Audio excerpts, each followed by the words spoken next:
Hello gamers, Mage Hammer here for another edition tonight on Mage Hammer's Game Table, where tonight I'm continuing my series of basic fantasy role-playing solo sessions.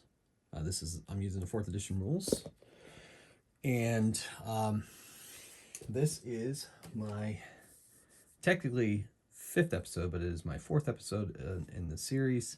The first was a session 0.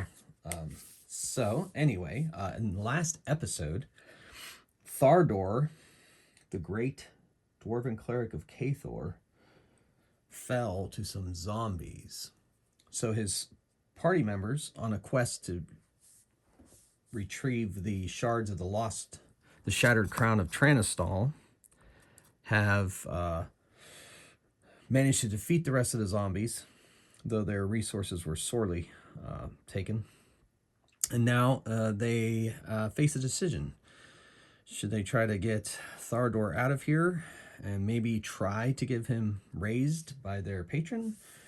Or should they continue their mission? And it sounds like, based on their discussions, that they're going to continue their mission. However, they're going to put Thardor's body out here. They make their way back. First of all, they have to explore this room. Sorry. So they're going to explore that room. So Dark Shadow is the thief. She's going to go up.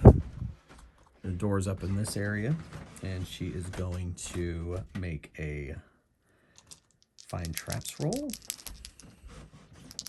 Or no, not find traps. She wants to listen. She hears nothing.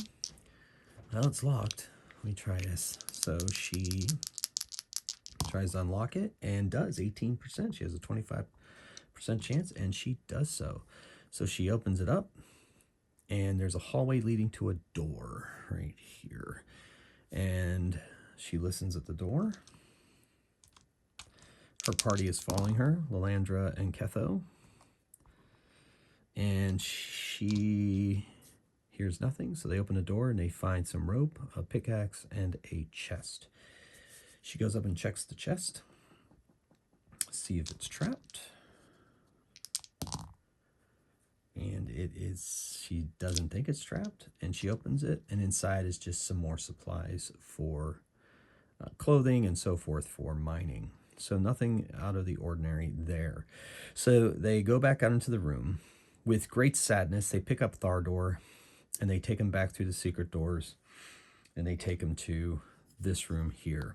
They've explored all the levels of this second level of this delve, and they have not yet been through this door. So they're going to check out that door. Dark Shadow, the elf thief, she's going to check and see if it is locked. And it is. And then she's going to hear noise. See if she can hear noise. She doesn't hear anything. So she has to unlock the door, 25% chance, and she is unable to unlock the door. So Lalandra's like, get out of my way. Now Lalandra has to roll 7 to 10 on a d10 to break down locked doors. So she's going to try. She needs 7 or higher, 7 plus. And she gets, on a d10, she rolled a 1. So she is unable to break down that door. We have to get through. We've got to find this shattered shard to make Thardor's death worth anything. Agreed. Well, maybe we can wait, rest here, and I'll study the lock a little longer. Very well. Let's do that. So they rest for a bit. Lalandra uses one of her healing stones to heal herself, and that's 3 points, so she's up to 4. Ketho's at 6. He's not going to use a stone charge. Lalandra, however, is going to use another charge of her stone. And that's 3 more. That's not really working out for her very well, but that's okay. So that's 7. And she's going to use the last charge because she still has access to Thardor's healing stone. So she's going to, 6. So that takes her back to full hit points with her healing stone. Take a little rest, and the whole time, Dark Shadow is studying the lock, and she thinks it's time for her to take another shot at it. So she walks up I'm going to give her a plus 10% bonus, and we'll see what happens. 74%. Oof, she is unable to break that lock, or a deadlock. So then Lalandra's like, I can't take it. And she's going to use her anger to help break down this door. And she rolled a 5. She's going to use a luck die. And that makes it exactly 7. And she breaks down the door. And what is revealed is... All right, so this is the final nowhere to go piece. So we'll set that aside and we'll bring out one of the end pieces. And there is a door revealed. Double door. And I'm also going to have it contain guardians. All right, so she walks up to the door and she listens. She hears the clattering of bones and the moans of the dead. More undead in there. Yes, but we must go forward, Lalandra says. So, let's see. Wow, this room's big. 10, 20, 30, 40. All right, let's see if I can make room. I'll just kind of move the room over here. 10, 20, 30. That's going to be a bit off the map. So what we're going to do is it's going to be a little shorter than it is in the actual card. All right, so they enter here. No, right. Yeah, we'll just say they enter there. That'll be easier for my sticks. And then we'll close off the room here. That's good enough. Then there's pillars in the room. Pillar here. Pillar here. And a pillar here. Here.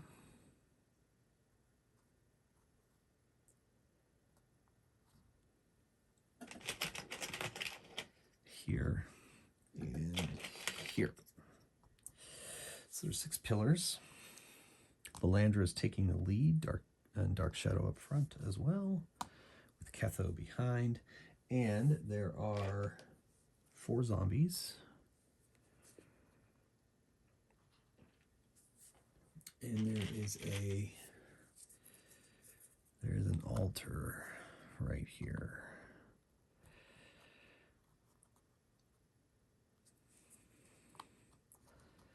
And hovering above the altar in a shining light appears to be one of the shards of the shattered crown. So we have 4 zombies, and there's a couple of skeletons as well. Where's my skeletons? There's 1, 2, 3. Where's 3?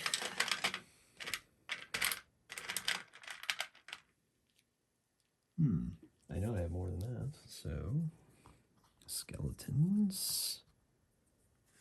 And we'll do one more skeleton. Here's a guy without an arm. That is a lot of undead, and their cleric has fallen. Okay, so they need to do this, though. They need to do it. So, skeletons and zombies. Zombies are 2 hit dice. I think skeletons are 1.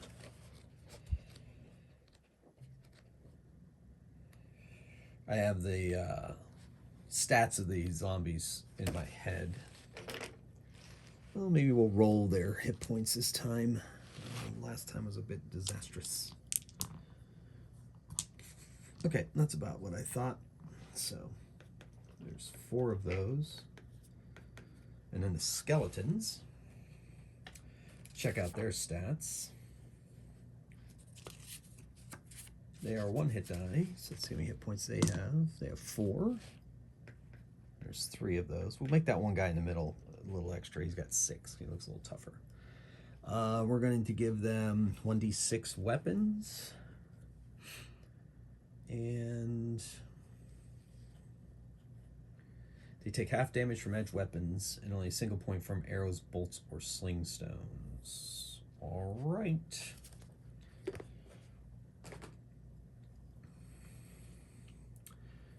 Into battle.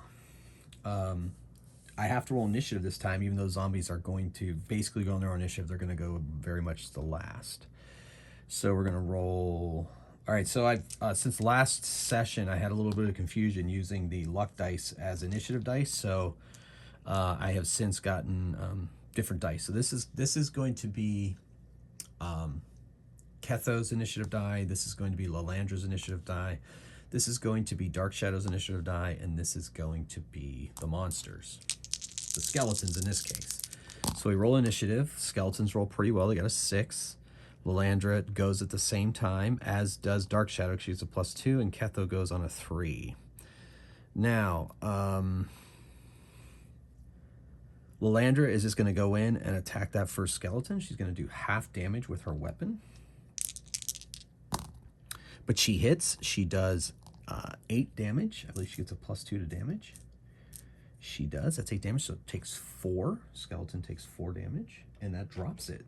Oh, no, that's the boss man. It's the boss one. So he is down to 2. Okay, Dark Shadow is going to attempt to sneak. She's going to assume they really haven't seen her yet. She's going to try to sneak. And she is successful. She's going to move half her move behind this pillar here, hoping to not draw the attention of the skeletons. That was hers. Or no, that was, yeah, Lalandra. Oh my goodness, the skeletons go. I forgot. All right, so they're going to go after Lalandra. So 3 skeletons there. And so they attack. And one of them crits her, and the other one hits her. So that is not off to a great start. Just for your information, I reset the luck dice at the beginning of each episode, each session. So, ouch. So their crit is worth 9 points. So she is going to use... She reduces that damage down to 1 with 2 luck dice.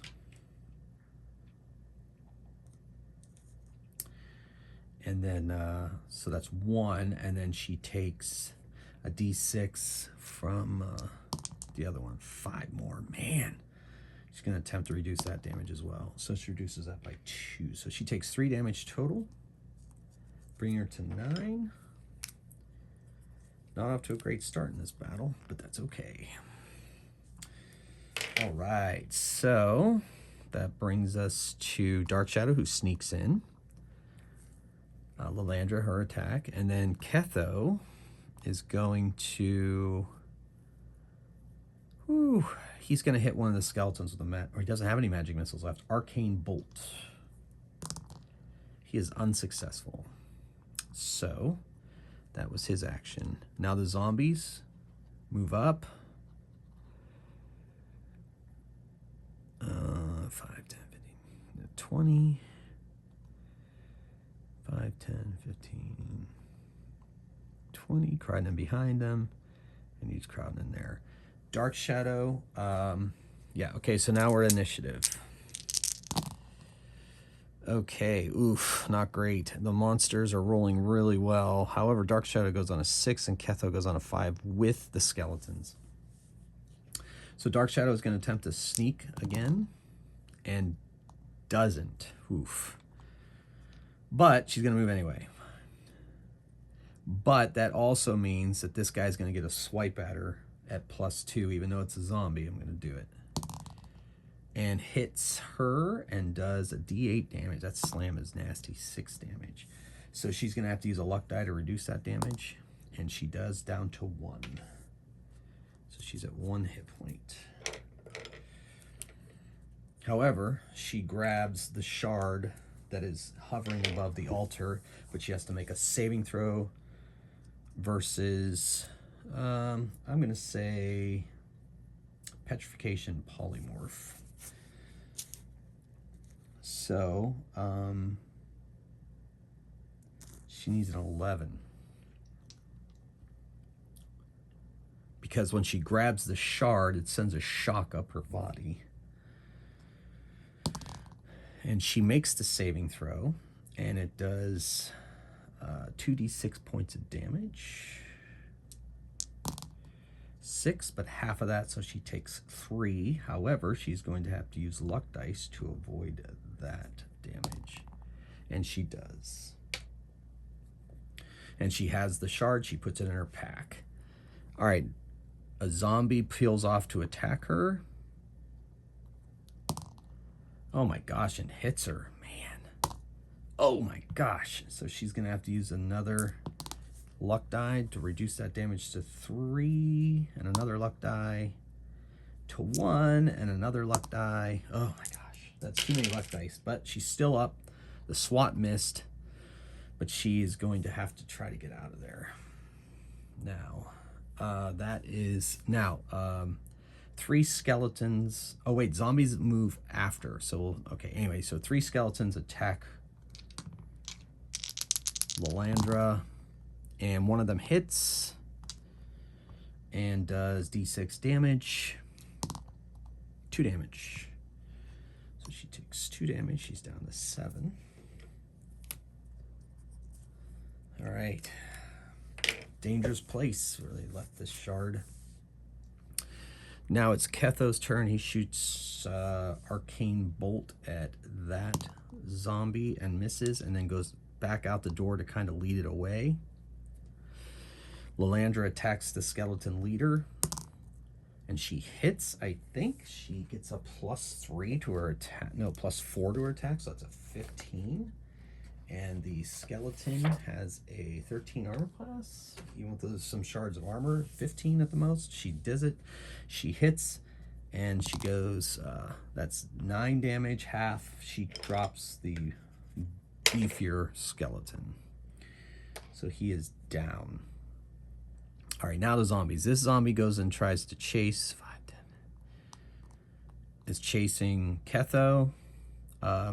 This one already attacked her. This one moves up and attacks Lalandra. And 15, 17 just hits her. Can't catch a break. Zombies are nasty. 3 damage. She's going to take it. All right. Now, so Dark Shadow has a 40-foot move. Oh, initiative. Thinking of my strategy. Ooh, that is horrible. Horrible, horrible. At least the skeletons go last. Oh, so our party all goes in the same time, so that's kind of fun.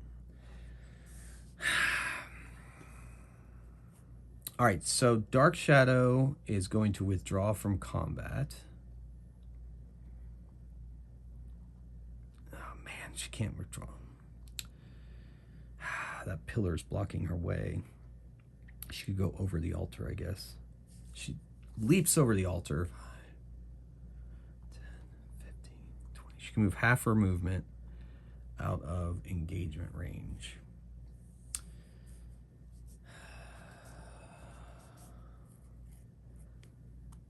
Ketho sends a bolt at this zombie, misses, and moves another. So far, he moves into the room with the stairs, trying to draw that zombie away. Lalandra, she has a decision to make. There's a zombie out in the hall. She can't really come in contact with it, but she withdraws from combat. She's probably not going to take down a zombie with 1 shot, so she's going to attack one of these skeletons. She doesn't really have a choice. She hits, does 8 damage, and that's 4 damage. That's enough to drop one of the regular skeletons. So drops that skeleton, clearing the way for Dark Shadow maybe to get out there into the hall. And then the last remaining skeleton attacks her and misses. Now the zombies. This zombie wanders down, but comes into the hall following Ketho. And then this zombie strikes at Lalandra. And 16 just misses. She catches the blow on her shield. And then the other zombie can't really reach her. He goes after Dark Shadow and he attacks. Misses. And then this one is wandering over here and is not able to get over to attack her. Okay, initiative. Oh my gosh, Dark Shadow's on a 5. Skeletons are on a 2. But Lilandra is on a 1. And Ketho is on a 3. So Dark Shadow is going to flee. So that means this zombie is going to get an attack on her. However, normally you get a +2 attack, but because zombies are slow, I'm just going to say it's a regular attack. He's still going to be able to swat at her, but he doesn't get his extra plus. It's just +2. 9 misses. So 5, 10, 15, 20, 25, 30, 35. So she comes up and she comes into the room and goes off to the side. The room that Ketho is fighting avoiding the zombie. Okay, so that was her move. Ketho sends a arcane bolt at the zombie and is unable to. His fear must be overcoming him, and he moves away from the zombie and tries to lead it away from Dark Shadow. Not even sure that it's recognized Dark Shadow.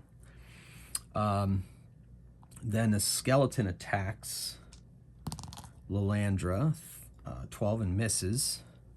The Lilandra is going to... She's going to take her chances. She's going to flee as well and join them in this room, the big room with the stairs where they have Thardor's body. However, the zombie gets a swat and misses, and the skeleton gets a swat at +2 and misses. So she has fled. They have the shard. No need to continue fighting. All right, so now we're going to roll, and then the zombies, the one zombie makes its way towards Ketho, but can't quite reach him. It's pretty much stuck on Ketho. The skeleton makes his way down the hall, as do the zombies. They're trying to make their way there, but they're slow. Okay, so we roll initiative. My goodness, that's like all ones. Do you believe it? Holy crap. You just don't see stuff like that too often. And then that. Okay, so basically the heroes are going to be able to run up the stairs, and they get down to this hall here. The skeleton is able to kind of come up the stairs. The zombies make their way to the stairs. Can't quite. They grab Thardor. They have him between them, trying to run with him. They have what gear they can of him. They're running. They come up out of the stairs, go down the hallway, and go back out into the fresh air of the Storm Hills, and the undead do not follow them out. So now they are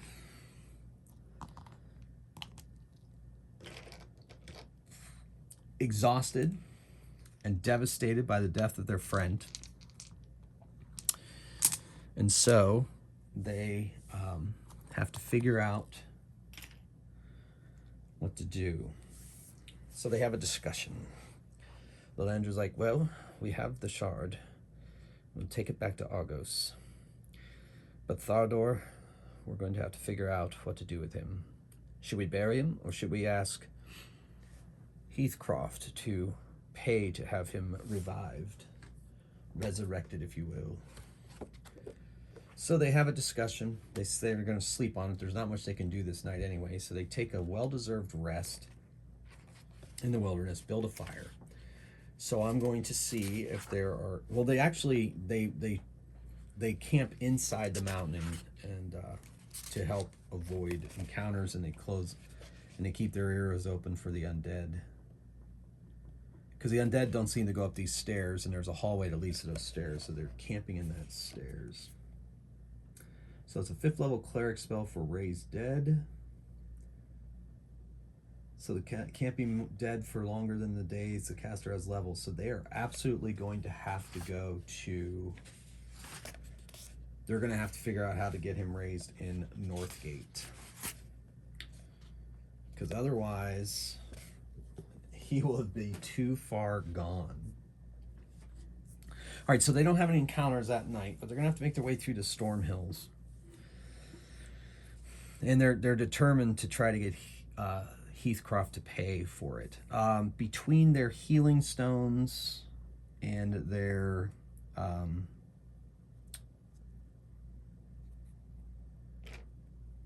between their healing stones and their natural restorative powers, they are healed to total hit points. Dark Shadow has 6, and I believe Ketho has 7. All right. So they decide they're gonna have to go to Northgate, which is going to be I believe, it depends because the weather's gotten a little worse. We're gonna say that is a 3-day trip where they have to roll for encounters. But on the 4th day, they're so close to Northgate, it's well patrolled. They're not going to have any kind of dangerous encounters. So I'm going to say on a 1 or 2 on a D6 on those 3 days.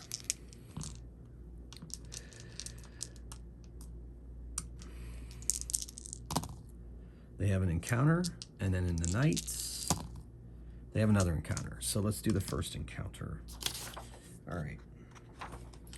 So they're not really on the road. They're traveling through wilderness,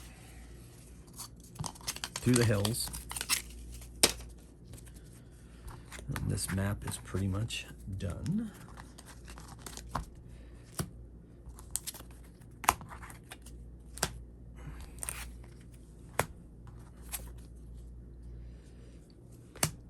I think I put my king in there. 2 kings. All right. So on the 2nd day, they have an encounter. They're traveling.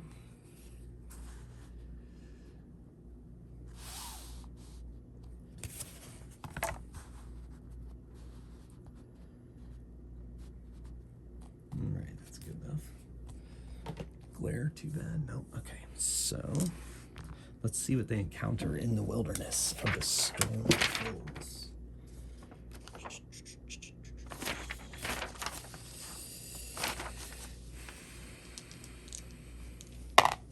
12. A grizzly bear. Grizzly bear snuffing around. He's very, very hungry. And he comes around the corner and is looking for food.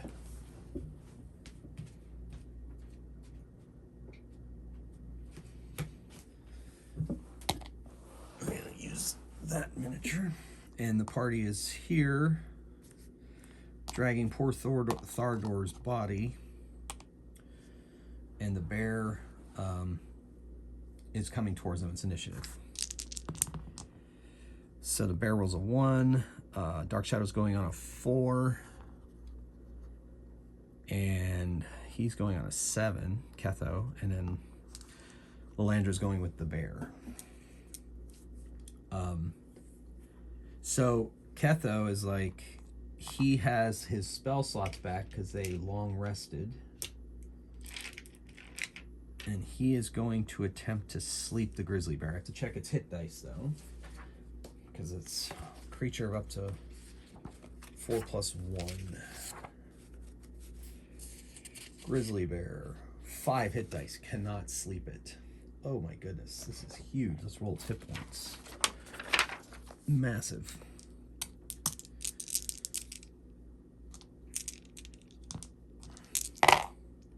(12, 16, 17 hit points. Alrighty. And he's not going to be able to sleep it. He's too scared to try that, so he's going to fire off a magic missile. And does 7 damage. That's a good start. And then goes behind a tree. Then Dark Shadow lets fly with her short bow. She moves over here. Well, she shoots her short bow and then moves. So that's what she's going to do. And she rolls I believe she has +2 with that short bow. No, +3. So she rolls a 14, which just hits the grizzly bear. And she does 4 damage to the grizzly bear. All right, now it's Lalandra and the bear's turn. they charge at each other. Landra's not having it. So they're both going to attack at the same time. And Landra hits and the bear misses. Landra does only, let's see, that's she gets a +2 damage, so that's 4 damage, and she's going to use a luck die to bring it down. Adds to her damage, and the grizzly bear dies. Okay. So, for their night encounter, almost on their last night on the road, let's see what they encounter. 8. Okay. Okay. This is actually, I have an idea for this. It's kind of...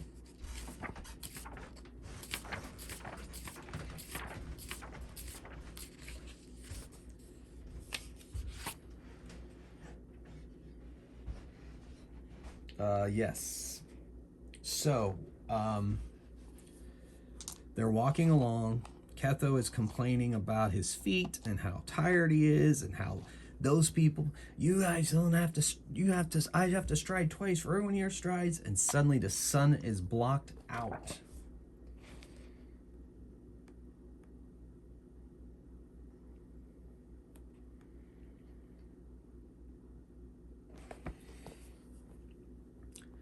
As a giant hawk flies down and tries to snatch up Ketho in front of them. So I'm going to say that, let's see if they're surprised. We'll roll for surprise. So they are surprised on a 1 or a 2. They are not surprised. Dark Shadow's like, look above you, Ketho! And then we're going to roll initiative. Oh, well, the hawk didn't roll very well.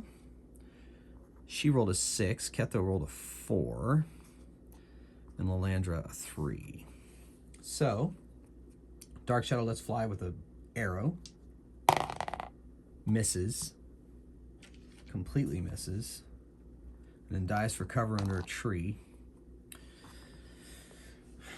Ketho casts a sleep spell at the hawk, because I'm assuming if the creature can sleep and it's 4 hit dice or less, that he can sleep it. It has to make a saving throw versus spell, and the hawk saves as a...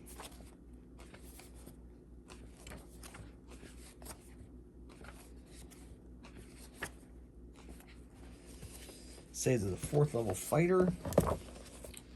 Saving throws are on page 60. I'm going to have to print out the saving throw so I don't have to go through the page. 61, I guess. So 4th level fighter... has 15 to save. And it doesn't. So it falls asleep just as it's swooping down, and they move out of the way as it skids along the ground and is slumbering away. We need to get out of here. So they leave the slumbering giant hawk and arrive in Northgate on the end of the 4th day, exhausted and needing help. So they are going to go to the nearest temple of Cathor, if they can find one. I'm not even sure there is one in Northgate. So Cathor is not there. Palin, though, Palin, the goddess of goodness, the god of goodness and light, he will pretty much raise anyone. All right, so casting this spell is going to cost some money, so they don't have much time, so they're going to have to put a down payment down if the church allows such a thing. Let me take a look at specialists.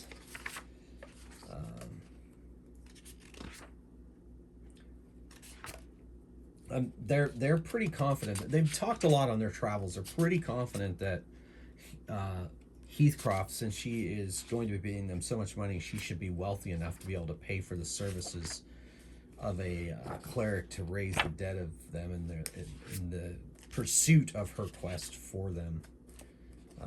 So they are... But the key is that A, they got to get word to her, and they only know how to get word to her in Argos. They don't know how to get word to her in Northgate. And if they did know how to get word to her in Northgate, it would take too long to get that word to her, and Thardor's time is running short. So that is getting to be a problem. Mercenaries, retainers, specialists. All right. Don't really want a retainer. They don't have cleric as a specialist, do they? No. Mercenary. No, don't want to hire mercenaries.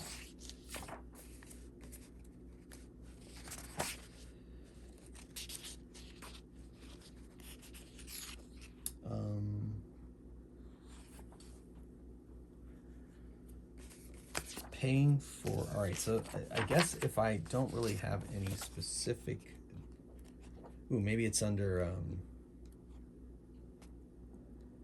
siege engine spells, maybe other spells, exploration equipment, services. All right, so here's what I'm gonna have to do based on my years of role playing. I have to make a decision. A 5th level cleric, or it's a 5th level cleric spell, so that is it's gonna be, they have to be what, 7th, 8th, 9th level to be able to cast this. Let me double check. Okay, the cleric would have to be, he gets 5th level spells at 10th level.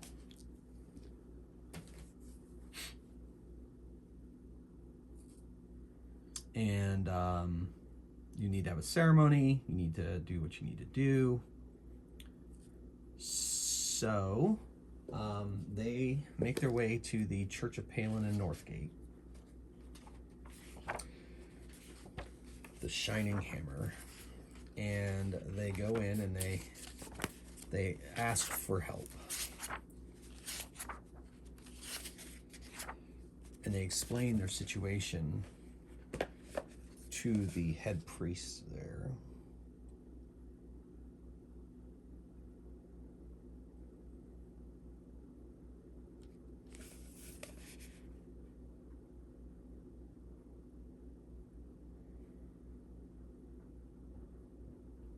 It's a rather large penalty for bringing him back. He'll be a normal man.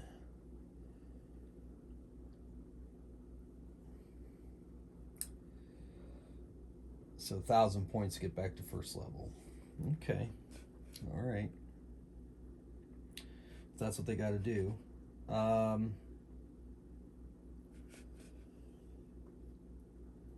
going to say that casting a 5th level spell of that power is going to cost $2,500. 2,500 gold. Because, yes, 500 per level. Now, they don't have anywhere near that on them. But how much do they have on them? Let me see.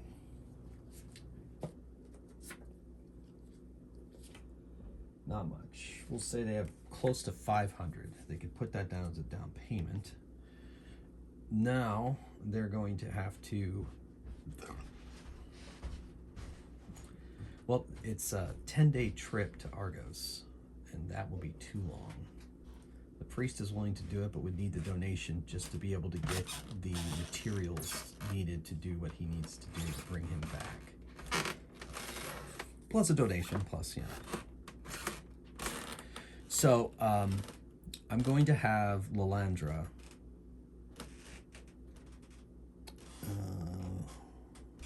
I'm going to have Lalandra appeal to the priest, and I'm going to have him roll. I'm going to see if she is able to convince him to do what he needs to do.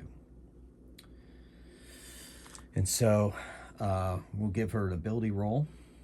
I'm not going to add her proficiency bonus. She does not have a charisma bonus, but at least she doesn't have a penalty. And she's going to need to get a 17. She doesn't get it, but she does have luck dice.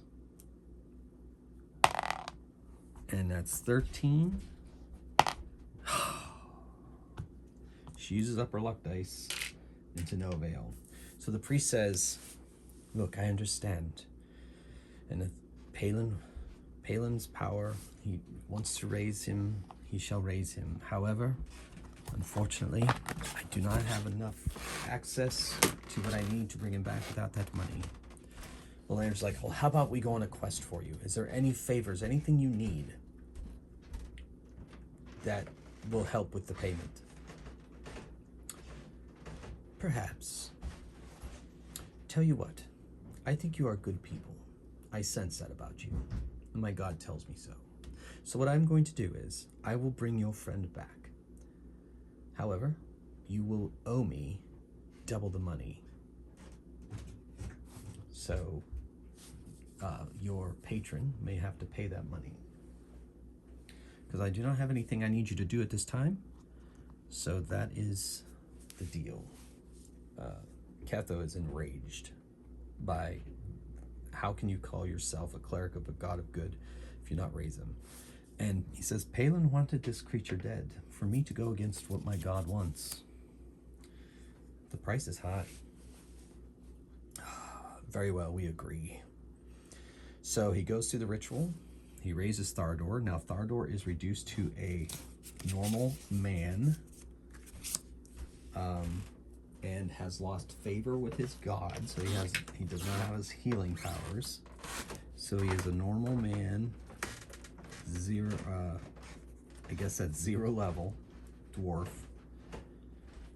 And he still has all of his weapons, but he doesn't have any of his spells. They give him back his healing stone. He's very weak. They rest for a couple of days. They send a messenger with one of Kellen's cleric. They hire one of Kellen's clerics to go and send message to Heathcroft, where she said to send their communications with her in Argos ahead of them, telling them they're going to need some money and that is going to be taken care of and where to deliver that money. In the meantime, they're going to start off on their quest, and that's where I'm going to leave this episode. Thardor is back as a normal man. He has lost his clerical powers. His god needs him to regain them. However, I'm going to be giving experience points, and I've always been a firm believer in my campaigns that even if somebody dies, they should get experience points, because that's an experience in and of itself. So if they're raised or resurrected or whatever. So I'm going to be doing that. I am not awarded any experience points from the last episode or this episode, so I'm going to add it all up. I doubt it's going to bring him to 1,000 points to get him up to a first level, but we'll see. But just in case, in the next video, in the next episode, if he is back to being a level 1 cleric, that's why. But I have a feeling it's not going to be. Anyway, thank you for watching. This story is heating up. They got to return this shard back to Argos because they do not want to take the risk of losing it somewhere out in the wilderness on their way to their next location on the map, looking for another shard of the shattered crown of Trenistal. So once again, thank you for watching. Hope you're enjoying this. And until next time, keep on rolling dice and playing games. Magehammer out.